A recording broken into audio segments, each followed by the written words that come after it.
RG Kar medical কলেজে ন্যাক্কারজনক ঘটনায় দোষী ব্যক্তিদের অবিলম্বে ফাঁসির দাবিতে এবং শান্ত বাংলাকে অশান্ত করার রামবামের চক্রান্তের বিরুদ্ধে পশ্চিম মেদিনীপুর জেলার দাঁতন বিধানসভার দাঁতন ১ নম্বর ব্লক তৃণমূল কংগ্রেসের উদ্যোগে দাঁতনের সরাই বাজারে আজ বিকেলে বিক্ষোভ ও অবস্থান কর্মসূচি করা হলো।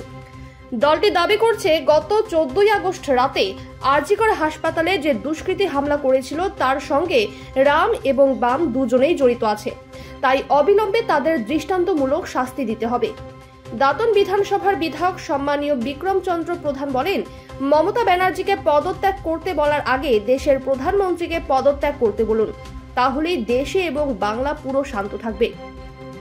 কেশিয়ারি বিধানসভার বিধায়ক সম্মানীয় পরেশ মুর্মু বলেন, এআই টেকনোলজি কাজে লাগিয়ে সাধারণ মানুষকে বিভ্রান্ত করার চেষ্টা করছে বিজেপি এবং সিপিএম, তাই বাংলার মানুষকে সজাগ করার জন্য আজকে আমাদের এই অবস্থান বিক্ষোভ কর্মসূচি। এই দিনের এই বিক্ষোভ কর্মসূচিতে উপস্থিত ছিলেন দাঁতন বিধানসভার বিধায়ক পরেশ চন্দ্র প্রধান, সঙ্গে কেশিয়ারি বিধানসভার বিধায়ক সম্মানীয় পরেশ মুর্মু, নির্মল ঘোষ, প্রতুল দাস সহ আরো নেতৃবৃন্দ।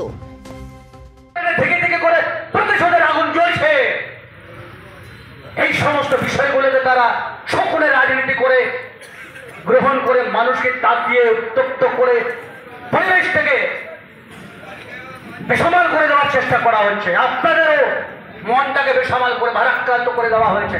কিভাবে? যখন আপনারা মোবাইল খুলছেন, দেখছেন সব ফেক ভিডিও, বানানো ভিডিও, ফেক কমেন্ট। কারা করেছে? তাদের আইডি গুলো চেক করবেন, যে বা যারা পাঠাচ্ছে সঙ্গে সঙ্গে আইডি গুলো চেক করুন, দেখবেন সব বিজেপি সিপিএম এর লোকেরা।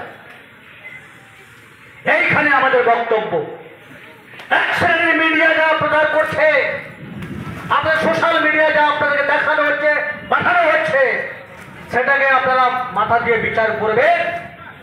সরকারটা যদি না থাকে, বিচারটা করবে কে? কেউ বিচার করবে? সরকারটাকে উৎখাত করে দেওয়ার চেষ্টা করা হচ্ছে। সরকারটাকে কারো দয়া আসছে নাকি? কত প্রচার করা হয়েছে, কত কথা বলা হয়েছে, কত ঘৃণা, কত থুতু ছেটানো হয়েছে আপনাদের। তাই বাংলার মহিলা কিন্তু মুখ্যমন্ত্রী মমতা বন্দ্যোপাধ্যায়কে ছেড়ে যায়নি, ছেড়ে যায়নি। মহিলাদের যদি সম্মান দিতে হয়, কে দিয়েছে?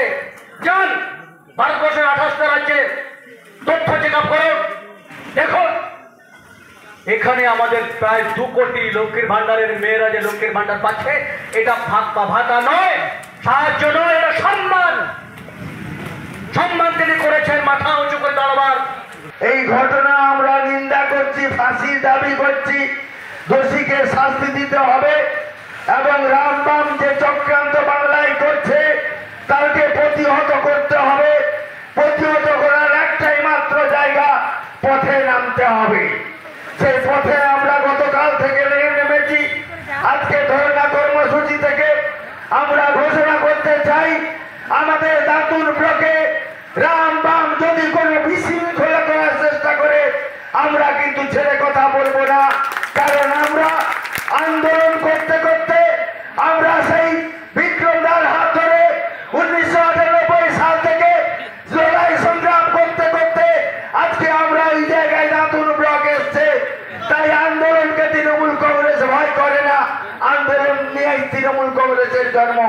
তাই মমতা বন্দ্যোপাধ্যায় যে ঘোষণা করেছেন ফাঁসি দিতে হবে দোষীকে, সেই দোষী ফাঁসির দাবিতে আমরা এখনো অনড় আছি এবং সিবিআই তদন্ত দ্রুত শেষ করে তাড়াতাড়ি তার গুটিয়ে নিয়ে যারা যারা দোষী তাদেরকে সাব্যস্ত করে ফাঁসির দড়িতে ঝুলাতে হবে। এবং বাংলাকে শান্ত রাখার লক্ষ্যে আমি অনুরোধ করবো সমস্ত অঞ্চল সভাপতিকে, আমরা